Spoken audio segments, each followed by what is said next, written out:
पोरेला की बॉडी कैसी होती है जी? पोरेला की बॉडी में आपकी बुक लिखती है कि ये अपराइट होती है। अपराइट का मतलब है जमीन से ऊपर की तरफ मूव करती है। यहां हम देख सकते हैं ये ब्लू कलर की इसकी बॉडी है जो कि जमीन से ऊपर की जानिब मूव कर रही है।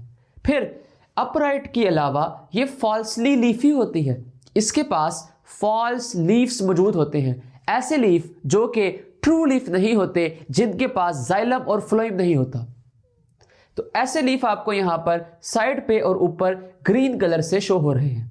तीसरी बात जो आपकी बुक करती है दैट इज पोरेला की बॉडी पे लेटरल एंथीरेडिया होता है। मार्चेंटिया पर एंथीरेडिया और आर्चिगोनिया लेटरल नहीं था बल्कि टॉप पर था, स्पेशल ब्रांचेस की टिप्स पर था, जिन्हें हमने एंथीरेडियोफोर और आर्चिगोनियोफोर कहा था। मगर पोरेला में एंथीरेडिया लेटरल होता है, यानी साइड पर एक खास ब्रांच निकल रही होती है जिसे हम कहते हैं एंथीरेडियोफोर, उसके ऊपर डेवलप होता है।